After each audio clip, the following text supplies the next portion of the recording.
Don Swan.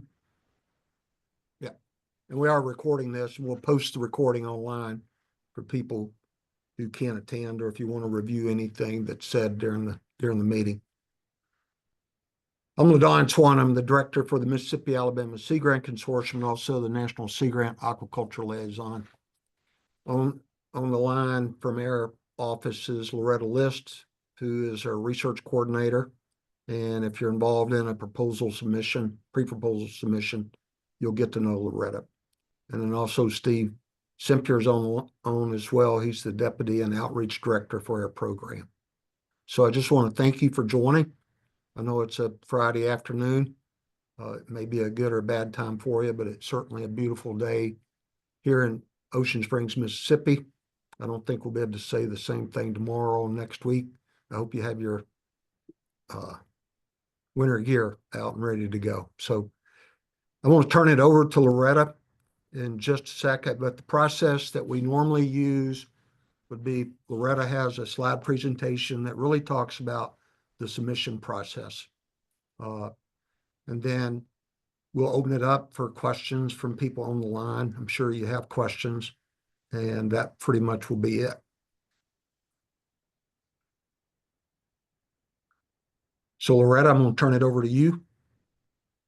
Okay. Hi, I am Loretta List. I am the research coordinator for Mississippi Alabama Sea Grant. So it is my job to coordinate the grant competitions and also fellowships and reporting for our program. I'm going to share a few slides with you just about the RFP that we have. Let's see if I get this right. I did practice getting the screens going in the right direction. So it says it's sharing. Is that correct, Steve? Is it look good? Yes, it looks great. Okay, great. All right, let's get started. So just to give you a little bit of background about this competition, a pre-proposal is required for funding, and the pre-proposal and your projects have to be aligned with the priorities that are identified in the RFP. This is a research competition, so successful projects will have clearly stated hypotheses and focus on research component.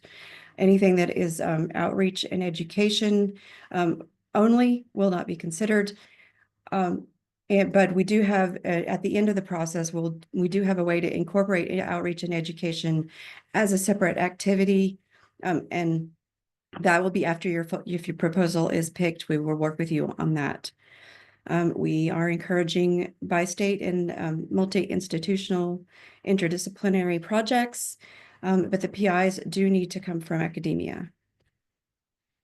We fund proposals in the 4 focus areas of healthy coastal ecosystems, sustainable fisheries and aquaculture, resilient communities and economies, and environmental literacy and workforce development. This year, we do have a little bit of extra funds for resilient communities and economies. Those funds are earmarked to go towards just that focus area, but we are allowed to use a bit of a looser definition in the fact that we can fund other projects outside of that are resilience related. And I don't know if LaDon, after my presentation, wants to talk about that, or if anyone has questions on that. I will. Okay, you want to talk about it now or later? No, might as well. And it Okay. is, it's a lot of money to me. It's $400,000 that we have earmarked for resilience and adaptation research projects. And we certainly, if you've looked at our website or you looked at the RFP, we have a focus area called Resilient Communities and Economies. Well, as you probably well know, there's a lot of resilience and adaptation. Really, we're talking about climate adaptation that could occur within other focus areas, certainly within fisheries and aquaculture or healthy coastal ecosystems as well. Okay, so we are looking for 1 or 2-year projects, and our federal fund request, we're asking for $125,000 per year. And the PIs, as I mentioned, have to be from institutions of higher education in Alabama and Mississippi, but co-PIs can come from other institutions and nonprofits and businesses and other local governments. There is a 50% match required, and that match can come from in-kind salary, waived indirect, and cash. And I wanted to mention right here is that we have a new fiscal officer. That if for you veteran PIs who have worked with Davini Sheremy, she retired last year, and we now have Jessica Browder as our fiscal officer, and she will be helping you with any budget-related questions. I'm not sure if she's on the call today. She mentioned that she was going to be trying to be on the call. So if she's here, she's still learning the ropes, so she might need to get back to you on your questions. But she is eligible to tell you all about the budget stuff.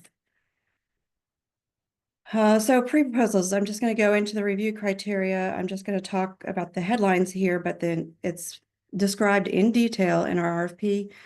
For those of you who are veteran PIs, you will notice that we have changed some of the terminology we're using, but really they mean the same thing. We're doing this to align better with the national office and the wording that they use. So project background is 25%, project details is 50%, anticipated outcomes and results is 15%, and investigator qualifications is 10% of what your review criteria. So the way that pre-proposals are going to be evaluated, there's a technical review of all the pre-proposals that come in. They are based on that review criteria that is published in our RFP. The main purpose of this is to give feedback, constructive feedback for your full proposals. We do have the reviewers. There'll be at least two reviewers per pre-proposal.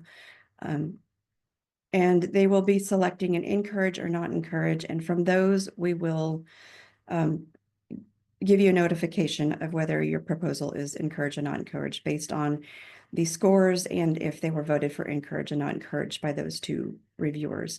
A not encouraged does not mean you cannot submit a full proposal. So we have often had people who weren't encouraged who do successfully submit a full proposal and obtain a project. In the full proposal, we get at least 3 reviewers per proposal. They are also technical reviews. There will be at least 2 panel reviews and 1 to 3 external non-panel reviews obtained for those. We meet in August to discuss them, and then after the technical review panel lets us know which ones they think we should are going to be fundable. We send that group of proposals to the advisory council, who conducts a relevance review of those projects. And then after that, we make our funding decision based on all of those various reviews. The review criteria is published in the RFP as well. And please note that they are different than the review criteria of the pre-proposals. The submission materials include the cover page, which is a form that you fill out in our system eSeaGrant. There is a pre-proposal narrative form. You fill that out also in eSeaGrant. We're asking for more than 1,500 words. So what we recommend is that you fill out the background, hypothesis, details, and outcomes in a Word document to make sure that you are within that word count, and then copy those into the fields in the form. You will also have to pick some radio buttons for focus areas, and there's a partner. You can add in a partners list. We're looking for affiliations, not individuals within the partner list. And there's also a section that's for your works cited. The partners list and works cited and focus areas do not count towards the 15,000 word limit. And then there's a section where you will upload your CVs and fill out a little bit of basic information about yourself and your co-PIs. And then there's also a budget form that you will go onto eSeaGrant, download, fill it out, save it, and then upload it back into eSeaGrant. Just a quick note about letters of support. We do not need them at the pre-proposal phase, but I like to always go through and make sure people understand the difference between a letter of support and a commitment letter. A letter of support is maybe from your in-groups, people who are going to be interested in the project and will discuss the value of your project, talk about the benefits and if they're involved in the project and how they might be able to benefit from the project. But we only need those at the full proposal stage. A commitment letter is also only needed at the full proposal stage, and it is basically something that comes from your institution that that says that they know that that you are submitting a proposal and that they are committed to supporting you and any match that your institution is contributing. A rundown of dates, February 7th, the pre-proposals are due through our EC grant program. March 21st, we will notify you if your pre-proposal is encouraged or not encouraged. By May 23rd, your full proposals are due. We have moved up our timeline just a little bit in this, just to match better with the national office. We have to have all our materials to them in October this year. So in August, we will let you know about if your proposal was selected, and then we'll work with you in September for your outreach and education plans, as I mentioned earlier. And then February 1st, 2026 is when projects begin. And then the next few slides are just a real quick rundown, just a couple of slides about EC Grant in case you've never seen it before. It is our newish online proposal system. You must register first in order to be able to submit a proposal. So I encourage you to go ahead and register sooner than later. You will need to upload your CVs and you will need to upload the budget form. Other parts will be filled out into the system for pre-proposals. And there is an instruction video on our website. So you are welcome to look on our funding page for that. It has been posted. If you looked earlier this week, it wasn't there. The link was broken, but we have fixed it since then. Real quickly, if you don't have an account, you just click on in the background. There's a link that says create an account, or there's a link just to log in, and you just go through these steps. And before you start, as I mentioned, you need to register and log in, and then the PI can have access to submit the proposal, but the PI can also assign collaborators to the proposal so that there's other people that can access your proposal, such as your co-PIs or students or any admin people that need access to your proposal will be able to have it. That is described in detail in that video that I'm talking about. It's on our website on the funding page. Before you do that, your collaborators, those people that need access, need to have an EC Grant account before you give them the access to the proposal. If you're submitting multiple proposals, you only need to register once, and you only need to submit a profile one time. When you log in, there is only one RFP currently open. Sometimes we have multiple. So that is easy right now, but always check to make sure you're applying to the correct RFP. And then you click on the add button at the bottom with the arrow pointing to it. And then on the left-hand side are your navigation tabs, and you just click through those and fill out all the details in those forms. And then at the end, you hit the bottom, which is submission preview. And at the top of that page, there'll be a submission button where you can submit your proposal. Here are some contact information. Our EC Grant is ecgrant.masgc.org. For questions on research priorities, you can talk to Ladon Swan or Stephen Simpier, who are on this call. Any questions about your forms or formatting or problems with your proposal, you're welcome to contact me. And as mentioned before, our new fiscal officer is Jessica Browder. And I think that is it. Thank you, Loretta. I'd like to share, I won't share these separately, but I would like to share an illustration that shows our research process, and it's kind of a visual of what Loretta went through. And Steve, I'll use you as, is that large enough? Can you see that? I'm trying to. It's a little small still. Is there a way to make it There we bigger? go. There, yes. How's that looking? Oh, maybe a tiny bit bigger, Ladon. How's that? Yes. So as you can see, everything we do and the priorities that we're going to be funding come from our strategic plan, our 24-27 strategic plan. So the strategic plan drives the RFP development, which came out just before Christmas. We're at this pre-proposal stage now. In the past, we've done a technical review panel for pre-proposals. We're trying to shorten the timeline a little bit. So we're going to do external reviews. We even talked about not doing pre-proposal reviews at all, but we decided the feedback to PIs at the pre-proposal stage outweigh the benefits of not having reviews of pre-proposals. So we will encourage some number of those pre-proposals. If you look to the right of the oval TRP merit, pre-proposals are not encouraged. We won't say not encouraged necessarily, but that's what it is. But you still are eligible to submit a full proposal. Once those full proposals are received, we'll do external merit reviews as well as convene a technical review panel. We'll categorize each proposal as either fundable or not fundable. We're not going to have maybe fundable. We only have two categories. And then those fundable proposals will then go through a relevancy review by our Mississippi Alabama Sea Grant Consortium Advisory Council. That will narrow down that list to the number of projects that we will then submit to the national office for concurrence and up to a letter of intent. Once we receive approval from the national, sorry, I'm trying to get concurrence for the national office, Steve will lead with their education and engagement team the development of outreach plans for each proposal. And then if the money comes in, projects will start February 1 of 2026.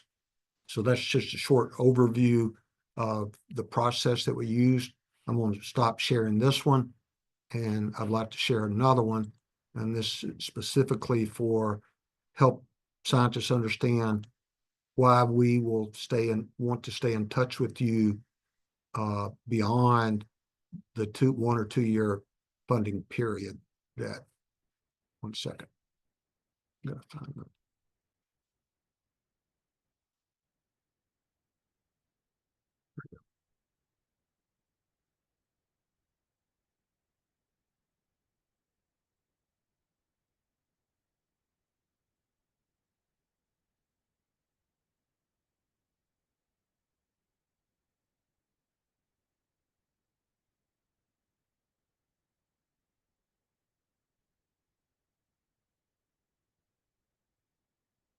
Sorry, I had it open and I closed it.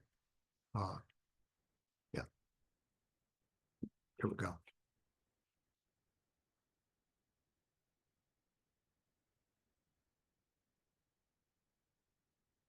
So what I'm sharing now is what we consider our researched application timeline. The dates would be 24-27 instead of 2018 through 23.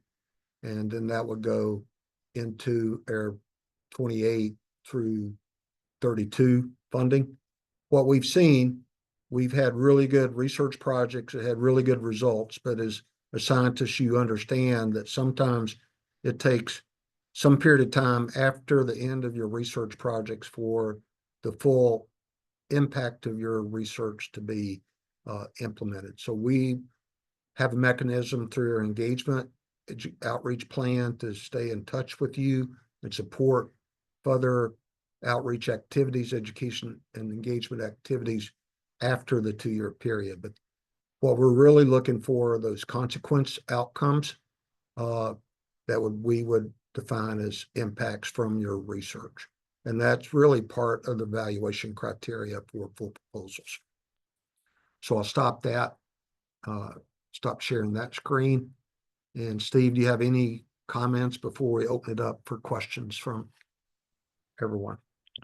I thank you, LaDon, for sharing. I think the only thing, just to reiterate what LaDon and Loretta both have already said, is that we have a team of extension and education professionals that will help you develop that piece of the proposal. It's actually separate from your proposal, but will complement your proposal. So if you have questions about that, we're happy to talk to you more in depth about that process as well. But this RFP is specifically focused on the research perspective and angle. So thank you. So if you have questions, if you would, raise your hand if you know how to use that function. If not, always have to look. They keep changing Zoom. I have a question here. Can you Go hear me? ahead. Okay. Thank you first for the introduction of the program and all that. Let's say some PI receive not recommending for submission for the full proposal. Can you reshape the proposal enough and change the title and submit the full proposal, or the idea is gone and you cannot use that to the full proposal?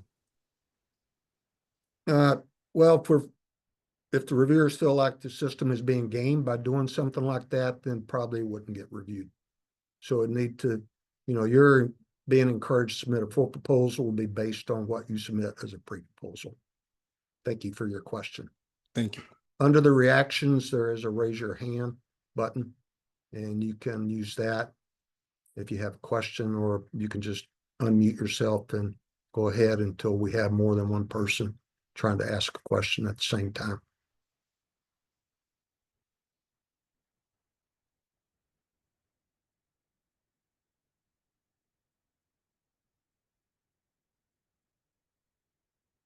The one thing, and it may take a few minutes for you to formulate your question, you really need to look at our strategic plan before you start putting anything together. Those priorities as well, that's in RFP.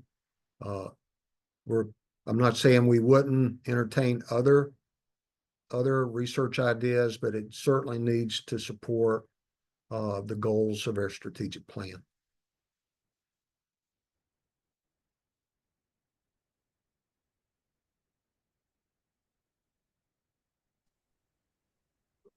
You Hey. have no. Hey, LaDon. Yes, sir, Steve. Hey, it's Stephen John. I can't find raise the hand, so just consider that. Yeah, that's fine. Hey, a quick question. Can a co-PI submit for a PI? Can a co-PI submit for a PI? Right, because apparently, Steve told me, and also Loretta mentioned that the PI would need to come from the academic community. So if I develop the project as a co-PI, can I submit on the PI's behalf? Well, you're at the University of Alabama, aren't you, Steve? Through the Geologic Survey. Yeah, that PI would need to be a university, someone within, it doesn't have to be a member of our Sea Grant Consortium, which are 9 universities or labs. It could be any research university in Mississippi and Alabama. So yeah, that what the PI and co-PIs choose to do is really up to you, but the PI would need to be someone at that university. So the PI would have to be the one to log into the E-grant or I-grant, which I think is E-grant, EC grant, and actually upload the needed information. Yeah, I think the PI would need to register, but Loretta, can the PI not delegate Yes. authority within There that? is a way, it is described in that, in the video, where the PI can give access to co-PIs or collaborators and or admin people. So once they initiate the proposal, there's a button at the top right hand corner of the screen that says add collaborators or something like that, and you click that, and they can add you, but you need an account in the EC grant first. Yeah, we've seen, Steve, and this is for everyone, we've seen proposals that were clearly submitted by a grad student on behalf of the major professor. Okay. Just 2 more short questions. One, it sounds like Sea Grant would entertain proposals that are less than $125K per year. Absolutely. And I guess lastly, regarding the encouragement or the non-encouragement, would feedback be given on those that are not encouraged? We will provide feedback for every pre-proposal, as much as we obtain from the reviewers. And there's people who've been through reviews, so some reviewers do a better job of providing feedback than others. So, but we will share all feedback with every PI that submits a pre-proposal. Okay, thank you. You bet.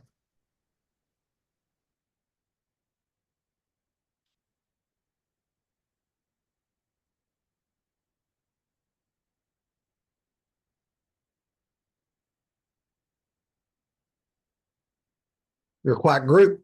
You must be thinking about your question, or you have no questions. We certainly will stick around, at least for an hour. Which, Can I Yes, ask a short question, Adam? please. First off, thank you for the kind introduction. So I have a short question about the support letters. So it done support letters from, I don't know if kind of required for the full proposal. They're not required. But certainly reviewers will look to see at the types of letters of support that are included in the proposal. Okay, thank you. Are you looking for specific kind of support letter from like resource managers or academic collaborators or? Not necessarily the co-PIs, collaborators possibly. I mean, it doesn't have, what we're looking for would be letter support from people who would say, yes, your research idea has merit, and we could use the results of your research in our work, regardless of whether it's an agency, a business, a nonprofit organization, or some other entity. Thank you.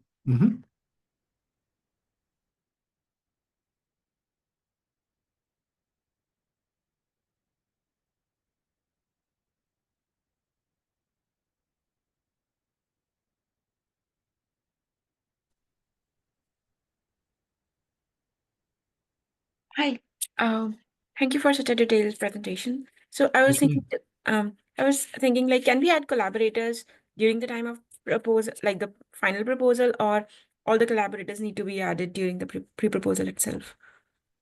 That's a good question. Things change. I mean, it's a year-long process, and the full proposals aren't due until sometime in June, right, Loretta? And you may get feedback from the pre-proposal, say this would be a stronger proposal if you added this group, representative from this group to the full proposal. So yes, the PI can't change. Co-PIs could be added or removed, and some of that would be based on the feedback from the pre-proposal. Does that answer your question? Yes, yeah, that is what I was asking. Like, we can add collaborators.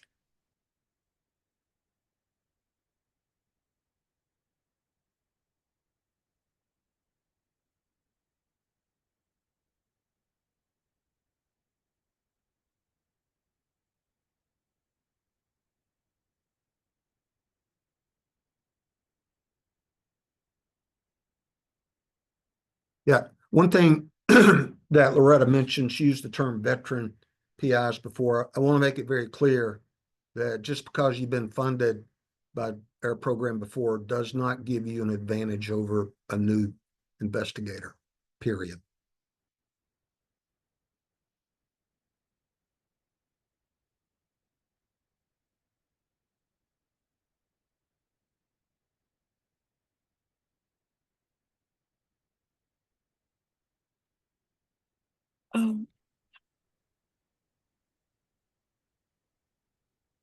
Yes, Thomas? Hi.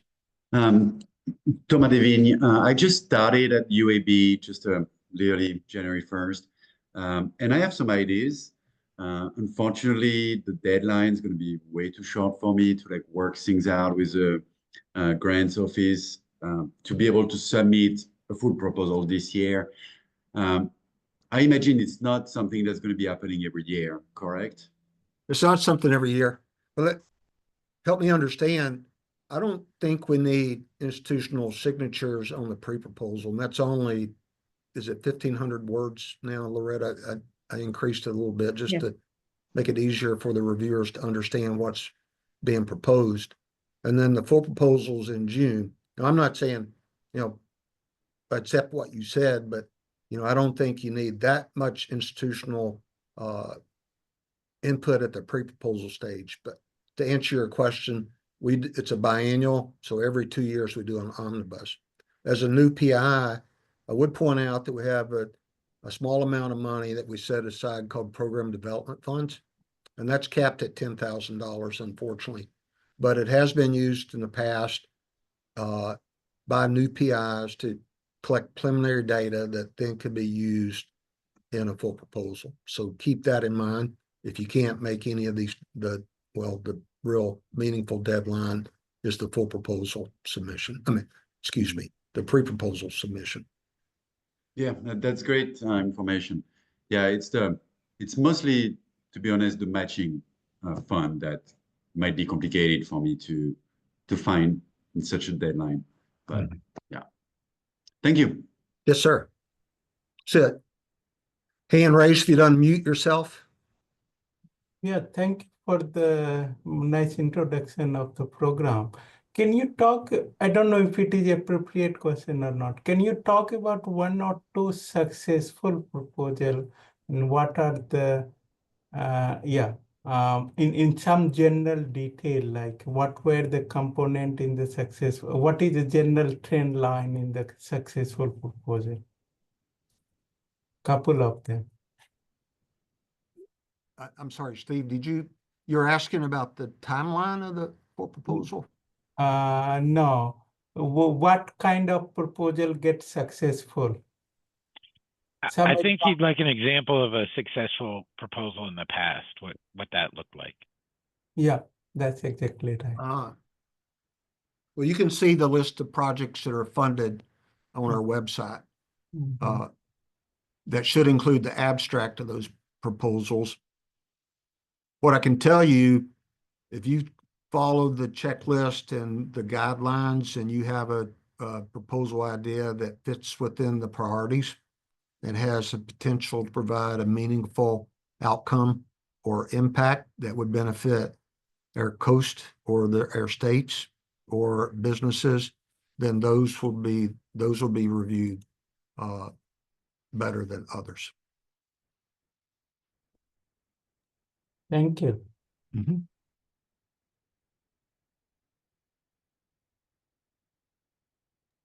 I just wanted to add something really briefly. The full proposals are due May 23rd by 5 p.m. Central. So just wanted to clarify. Sorry, it's I May thought 23rd. it was June. And that's all in the RFP. Clearly, I don't have that memorized. It takes a while to put together an RFP. That also has to be approved by the national office.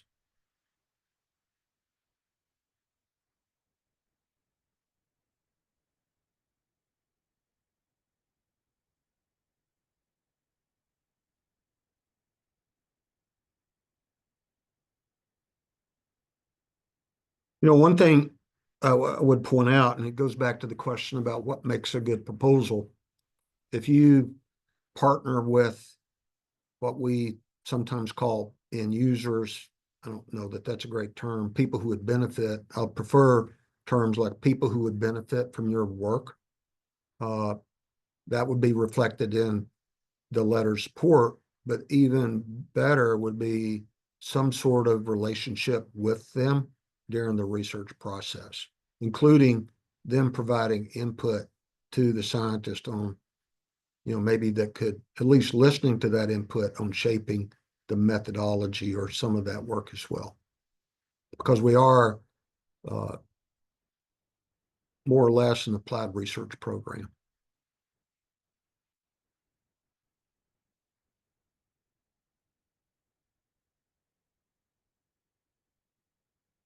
Question in the chat, can apply to the RFP and the program development funding at the same time?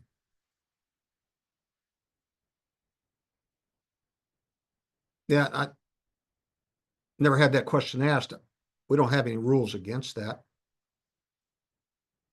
The program development money, it's not like you send us a proposal. We get that reviewed as well.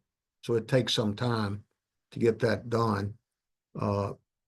And if we were to fund a program development proposal, and then you're successful with the full proposal, we are going to look and see mainly from your methods and your budget to see, we're not going to allow overlap or redundancy in funding. So there would probably be, and you probably would need to take that into account as you put together your budget. And even explain if the PD proposal was funded, as well as the full proposal funded, this is what we would do differently. Hopefully that answers your question.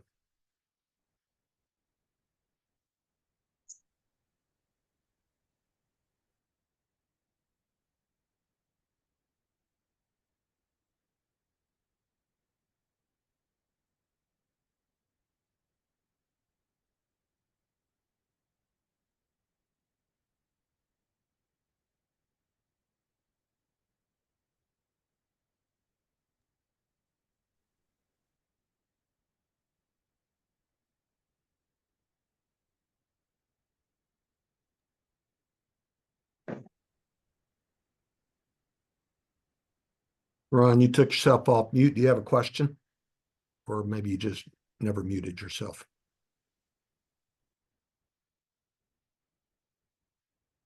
Okay.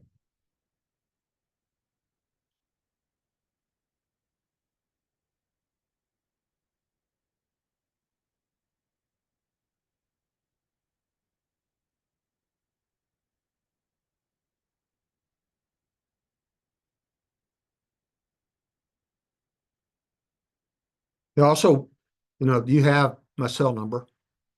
That the number that's listed is my cell number, and that's my email. I'm not going to help. I'll help you as much as I'm allowed to help you. So if you have ideas you want to discuss or any questions like those that deals with the priorities that we have, feel free to contact me or Steve. Be happy to speak with you about that.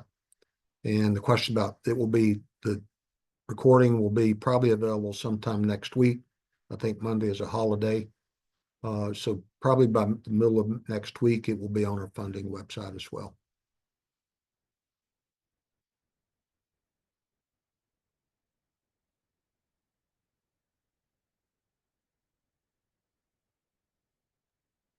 Would you mind briefly talk about the budget match, like the 50%?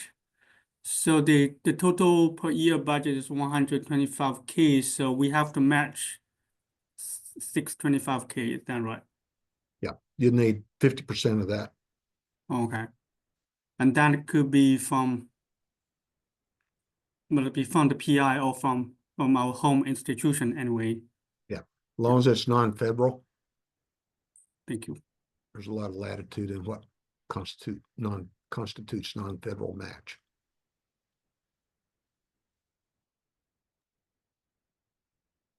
There's actually a federal document, and that would be a question. If you have a question about something match related, that would be an email to Jessica. But there is a CFR 200, which is a federal guidelines for funding, and it talks in great detail about what can be used as match. I'm not suggesting that you find that and use it. We should be able to answer that question for you. Thank you.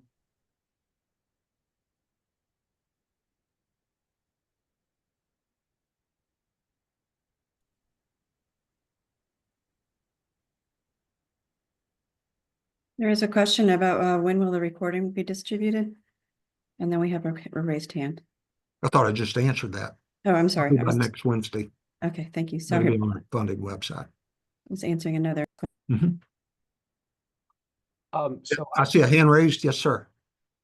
so I have a question basically asking for some confirmation.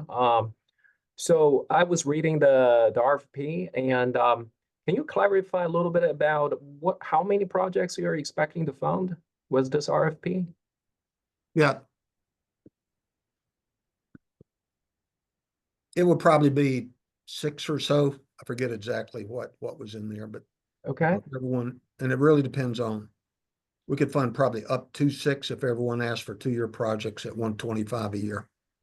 all right. And earlier you mentioned about the match, but I think in the RFP mentioned is 125K per year for federal funds, which means the match should be also 125K, correct?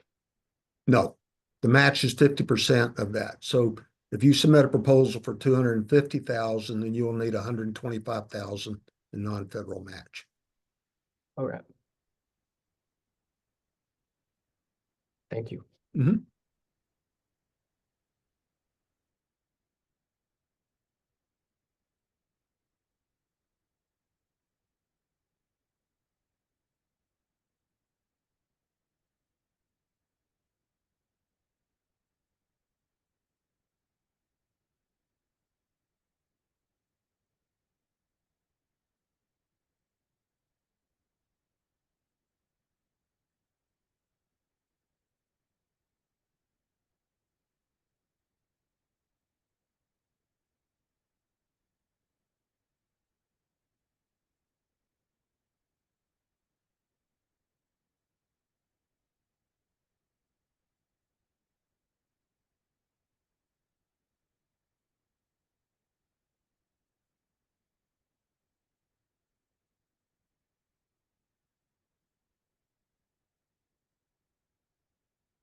You know, we welcome questions. Don't hesitate to ask any. Don, I'll ask one. Mhm. How do you raise your hand on Zoom? Yeah. Yeah, if it's changed, it's under, I think on mine, ribbon at the bottom, it's under React. There's several things. It's got some silly things at the top. Thank Raise you. the hand is at the very bottom of that. Thank you, sir. Yes, sir.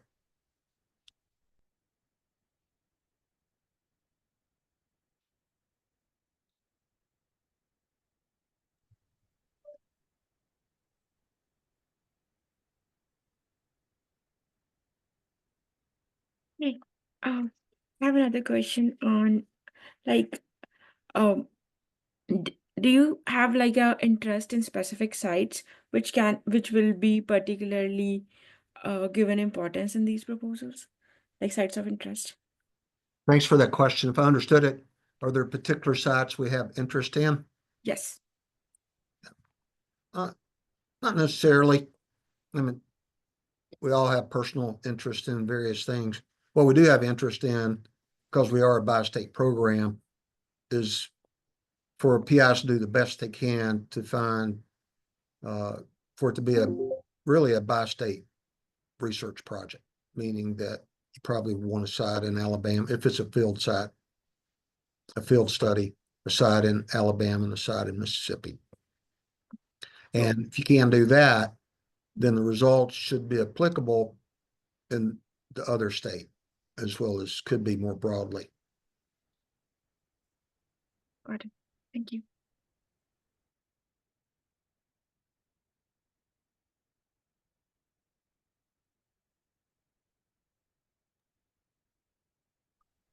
So, sir, if you don't mind, I have another question real quick.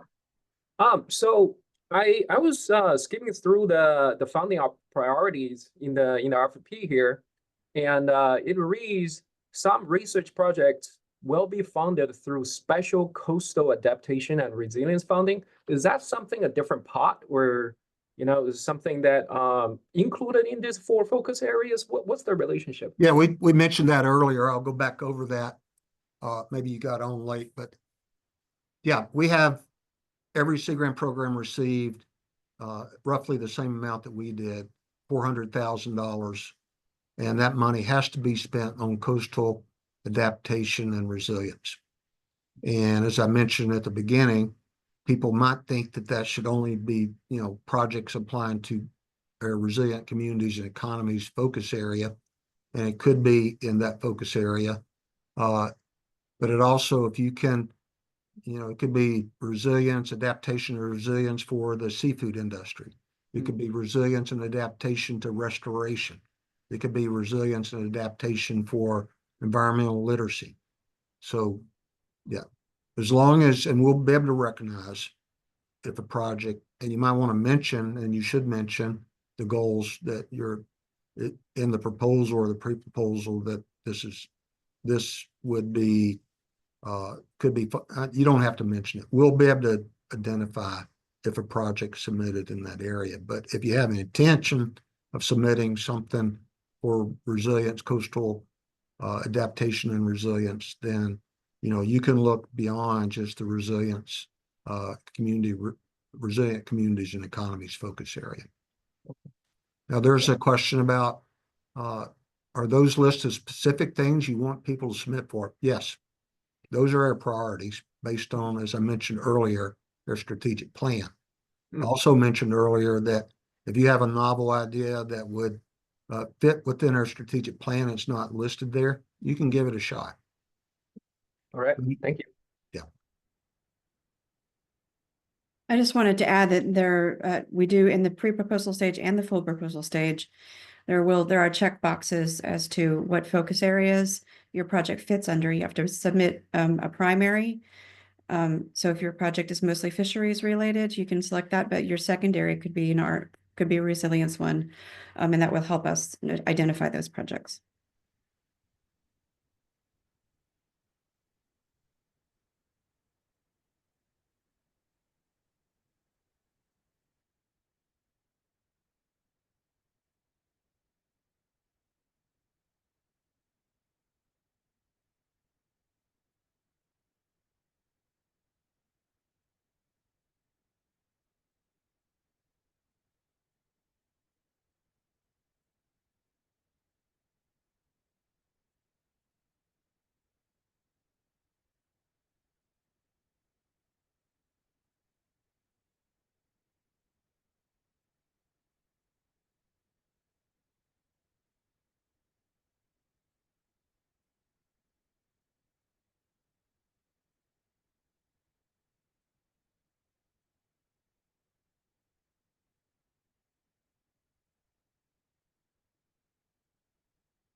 Hello, I'm Matt Jonas. I have a quick question, and I know you touched on this, but I just need to clarify. So for the institutional commitment to match or the proof of match, that happens at the full proposal stage or Right. at the award stage? That would need that commitment. All right, before I speak out of turn. We need something at the end too, right, Loretta? But we do need your sponsored programs office to sign off on the full proposal when it's submitted. Yeah. Loretta? Yes, I'm at the full proposal stage. There's letters of commitment. And there may be other forms that that your institution will need to fill out after if you're funded. So that would be, is that on the cover page, Loretta? And that would be a PDF that then would be scanned and submitted as There part. is a cover page as well. Yes. Yeah. Okay, thank you so much. You bet.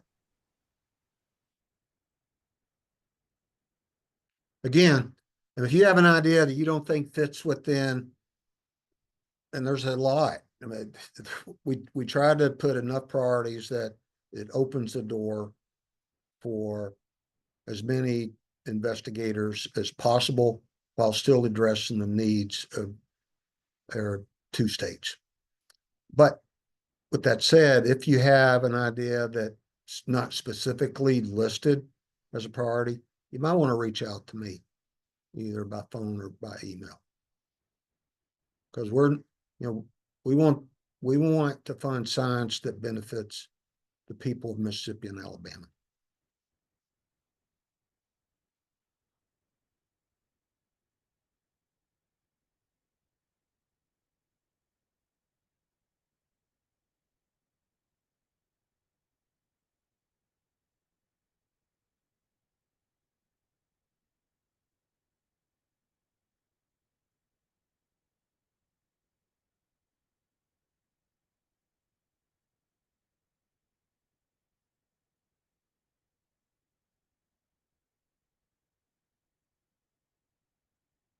this, you may be new to Sea Grant, but you may have a lot of experience with proposal submission. If you have neither, don't be intimidated by this. We will help you through this. And, that's what we're here for. So at any point along this path, and you have a question, reach out to us.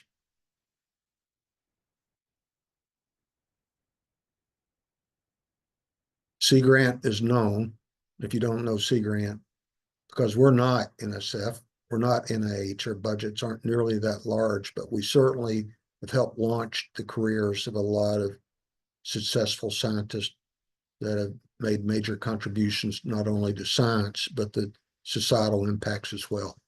We want you to succeed. Our problem is we don't have enough money just to give it to everyone.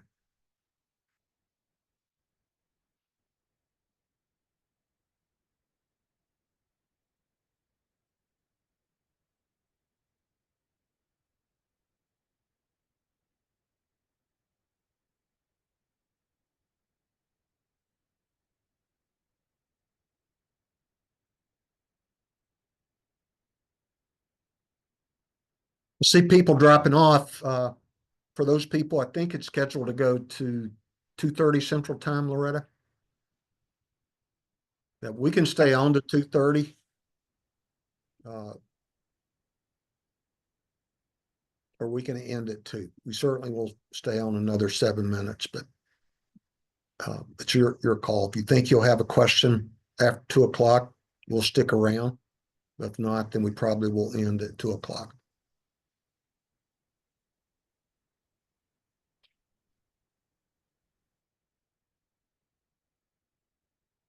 I really appreciate you taking time out on your Friday too.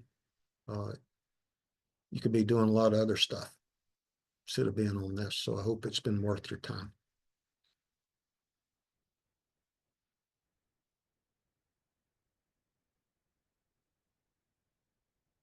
Evan.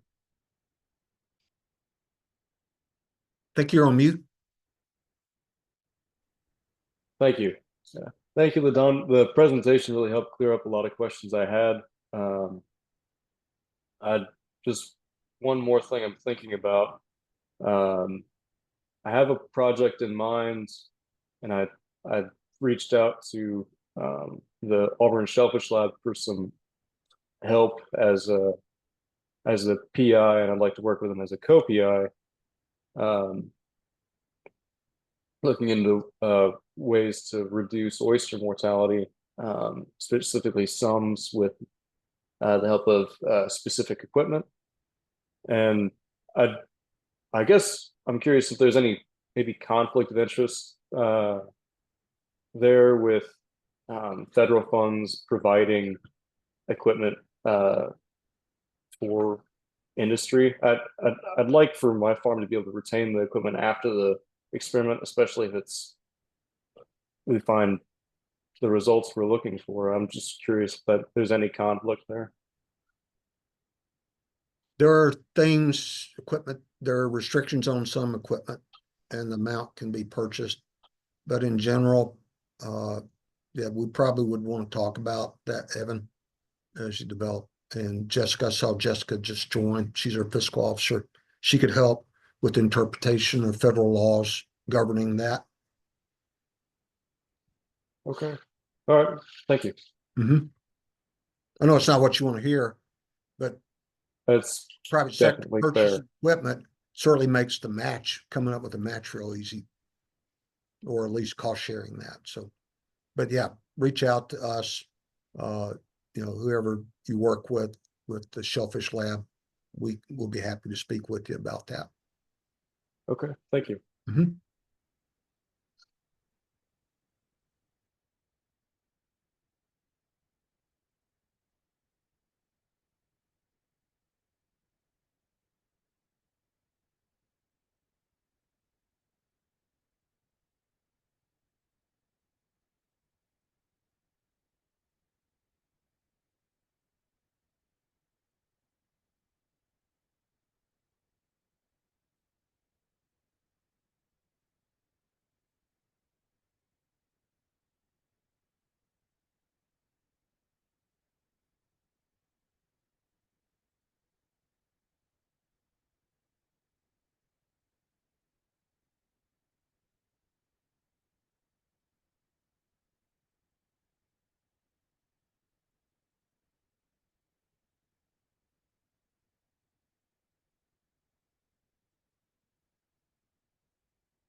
Probably see people dropping off.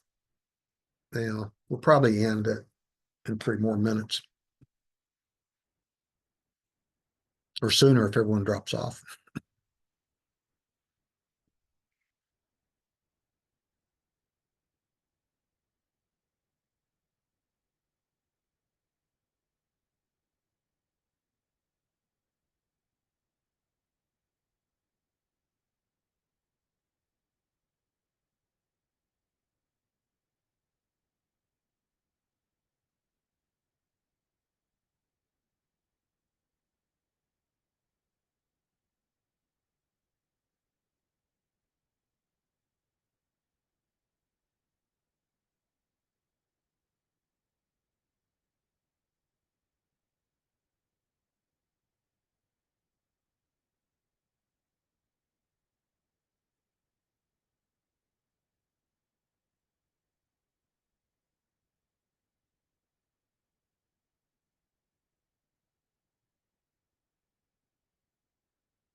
All right.